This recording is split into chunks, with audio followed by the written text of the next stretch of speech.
ડગલું તારે અર્થે ભર્યું, જ્યાં દોડીને આવ્યો તું ગરજુ બની ત્યાં.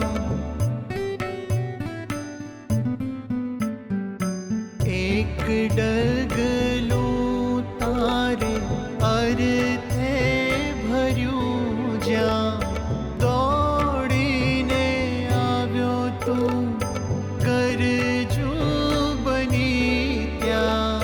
મારા પગલાનો પ્રેરક તોય રાજી થઈને તું હરખે ભરાય. તારી આવે લીલાશે કળાય રે, હરી તારી કરુણા વિના. તારી આવે લીલાશે કળાય રે, હરી તારી કરુણા વિના.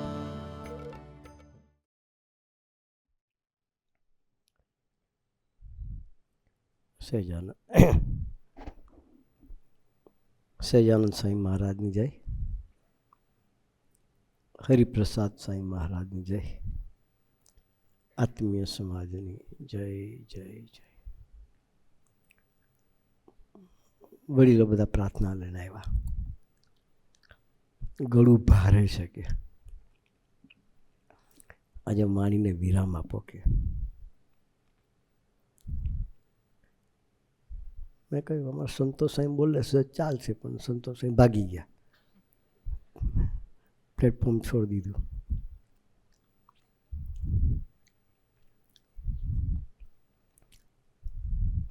મને સંવાદ ગમી ગયો.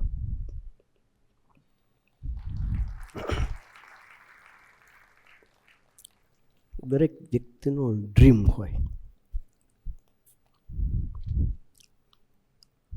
એ ધવલભાઈનું ડ્રીમ હતું DON, ડોન થવાનું. એ ડ્રીમને એચીવ કરવું એ સહેલી વસ્તુ નથી. હો, એને ડ્રીમ છોડ્યું નથી, એચીવ કર્યું છે. તમને મનાશે કઈ રીતે? એનું ડ્રીમ હતું ડોન થવાનું. શું થવાનું? આપણે ડોનનો એક જ અર્થ કરીએ છીએ, એને બીજા અર્થમાં ડોનનો અર્થ કર્યો. ડોન એટલે દાસ ઓફ નારાયણ.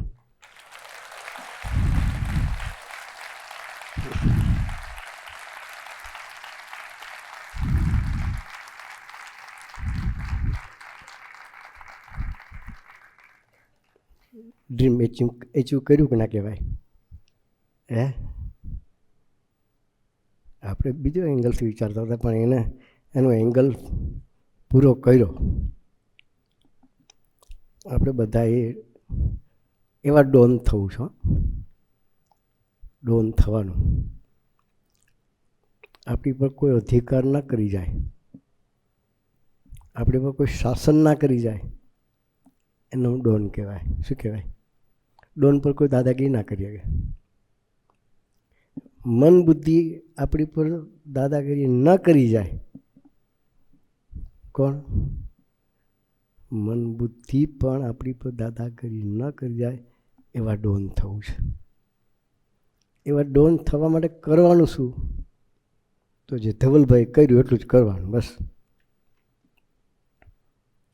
ધવલભાઈ એના જીવનમાં ચિરાગભાઈને સ્થાન આપ્યું અને બ્રહ્મયારી સાંઈના જીવનમાં સ્થાન આપ્યું. જીવનમાં બે ભગવદી હોય તો આપણે નક્કી કરેલો ટાર્ગેટ 100% પૂરો કરી શકીએ, પણ એની સાથેનો ખૂણાદિલનો સંબંધ જોઈએ. તો ધવલભાઈને આપણે આદર્શ રાખવા છે અને ડોન થવાનો જે સંકલ્પ હતો એ ખરેખર પૂરો કર્યો છે.